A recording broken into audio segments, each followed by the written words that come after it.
Bayangkan sebuah dunia di mana orang Batak tidak lagi punya marga. Tidak ada lagi nama si Tumorang, si Hombing, si Manjuntak, atau Panjaitan. Semua orang hanya dipanggil dengan nama depan mereka, tanpa penanda siapa tulang, siapa bre, siapa dongan tubuh. Kedengarannya mungkin sederhana, tapi sesungguhnya ini bisa menjadi salah satu perubahan paling besar dalam sejarah orang Batak. Sejak dahulu, marga bukan sekadar nama belakang. Marga adalah identitas, pengikat, dan bahkan kompas sosial bagi orang Batak.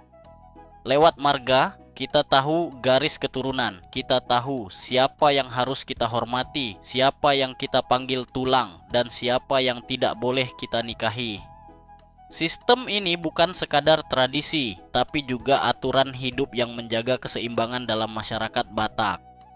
Tapi mari kita berandai-andai, kalau marga dihapus, apa yang akan terjadi?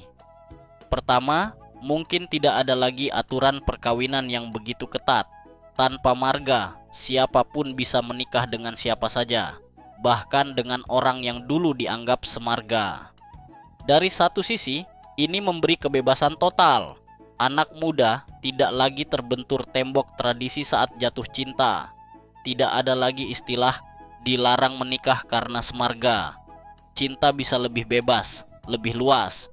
Namun di sisi lain, hilangnya marga bisa menciptakan kekacauan. Bayangkan sebuah pesta adat tanpa struktur marga. Siapa yang harus memberi ulos? Siapa yang berhak menerima? Siapa yang memimpin acara marhata sinamot? Semua peran sosial yang biasanya diatur rapi lewat marga akan hilang begitu saja.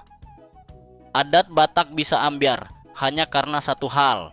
Tidak ada lagi marga sebagai acuan. Lebih jauh lagi, tanpa marga, orang Batak bisa kehilangan identitas kolektifnya. Marga selama ini menjadi pengingat bahwa kita berasal dari leluhur yang sama, dari pohon yang satu, meskipun dahan dan rantingnya sudah menyebar ke seluruh dunia.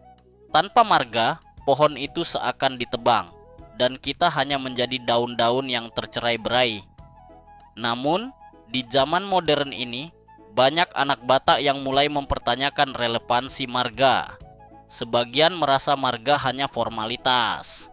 Ada yang bilang marga membuat hubungan sosial menjadi ribet. Ada juga yang merasa marga membatasi, terutama dalam hal pernikahan. Mereka bertanya-tanya, apakah marga masih penting atau justru sudah menjadi beban tradisi? Pertanyaan inilah yang membuat topik ini begitu menarik. Apakah kita rela meninggalkan marga demi kebebasan yang lebih luas? Atau justru marga adalah benteng terakhir yang menjaga identitas Batak tetap hidup? Seandainya orang Batak tidak punya marga, mungkin hidup akan jadi lebih sederhana. Kita bisa jatuh cinta dan menikah dengan siapa saja tanpa halangan. Tapi pada saat yang sama, kita mungkin juga kehilangan sesuatu yang sangat berharga. Rasa kebersamaan, aturan adat yang terstruktur, dan identitas yang selama ini membedakan kita dari suku lain. Jadi, pertanyaannya kembali pada kita masing-masing. Apakah kamu bangga dengan margamu atau lebih memilih dunia di mana marga tidak lagi ada?